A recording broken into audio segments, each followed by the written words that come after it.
নমস্কার, আমার ভুরিভোজ চ্যানেলে সকলকে স্বাগত জানাই। Welcome to my channel Bhurivoj. আমি আজকে বানাবো পাতলা বিউলি ডালের রেসিপি। গরমের দুপুরে কিন্তু এরকম রেসিপি ভাতের সাথে খেতে অসাধারণ লাগে। তার জন্য আমি এখানে ডাল নিয়ে নিয়েছি। ডালটা প্রথমে ধুয়ে পরিষ্কার করব। ডালে কিন্তু অনেক কেমিক্যালস ময়লা থাকে, তো খুব ভালো করে কিন্তু 3-4 বার ধুয়ে নেওয়া ভীষণই জরুরি। তো আমি জল দিয়ে হাত দিয়ে এইভাবে কষলে ভালোভাবে ধুয়ে নেব যতক্ষণ না জলটা পরিষ্কার হচ্ছে। 3-4 বার এভাবে ধুয়ে নিতে হবে। ধোয়া হয়ে গেলে জলটা ঝরিয়ে নিয়ে প্রেশার কুকারে ডাল সেদ্ধ করে নেব। চাইলে আপনারা ডালটা ভিজিয়েও রাখতে পারেন 2-3 ঘন্টা, সেক্ষেত্রে প্রেশার কুকারে সিটি কম লাগবে।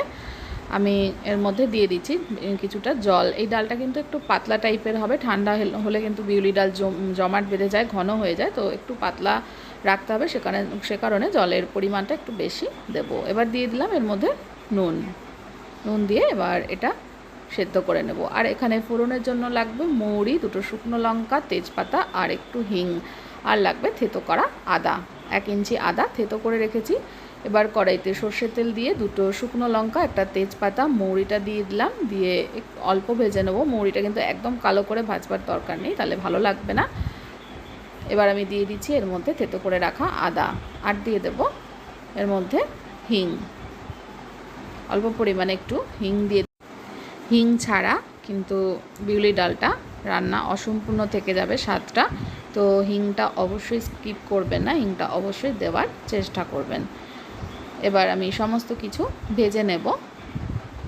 এবার দিয়ে দেব এর মধ্যে ডাল।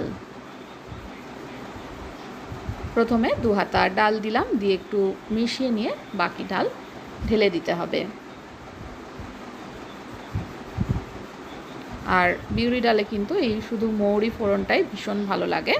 আমি যেভাবে বানাচ্ছি এভাবে বানিয়ে অবশ্যই দেখবেন, ভীষণ ভালো হয় খেতে। আর রেসিপিটা ভালো লাগলে আমার চ্যানেলটা যারা এখনও সাবস্ক্রাইব করেনি তাদেরকে অনুরোধ করব সাবস্ক্রাইব করে নেওয়ার জন্য। এবার আমি সামান্য পরিমাণে অল্প পরিমাণে একটু হলুদ গুঁড়ো দিয়ে দিলাম, বেশি হলুদ গুঁড়ো দেওয়ার দরকার নেই। অল্প পরিমাণে একটু হলুদ গুঁড়ো দিয়ে ভালো করে মিশিয়ে আরও 2 মিনিট মতন ফুটিয়ে নেব। আর দিয়ে দেবো এর মধ্যে চেরা কাঁচা লঙ্কা, 4-5টা চেরা কাঁচা লঙ্কা দিয়ে দিলাম, দিয়ে আরও একটু ফুটিয়ে নেব। এবার একদম শেষে দিয়ে দিলাম অল্প একটু চিনিটাকে ভালো করে মিশিয়ে নেব। চিনিটা ভালো করে মিশিয়ে নিলেই বিউলি ডাল খাওয়ার জন্য একদম রেডি হয়ে যাবে। আলু পোস্ত, আলু ভাজা এগুলোর সঙ্গে কিন্তু অসাধারণ লাগে ডালটা। অবশ্যই বাড়িতে ট্রাই করবেন। রেসিপিটা দেখার জন্য সকলকে অনেক অনেক ধন্যবাদ। সকলে ভালো থাকবেন, সুস্থ থাকবেন। এবার আমি একটা বাটিতে সার্ভ করে দেখিয়ে দিচ্ছি এটা কেমন হয়েছে। ডালটা কিন্তু অবশ্যই একটু পাতলা রাখতে হবে, একদম ঘন রাখলে কিন্তু এটা ঠান্ডা হয়ে গেলে একদম জমাট বেঁধে যায়। তো আমি যেরকম পাতলা রেখেছি এরকম রাখতে হবে।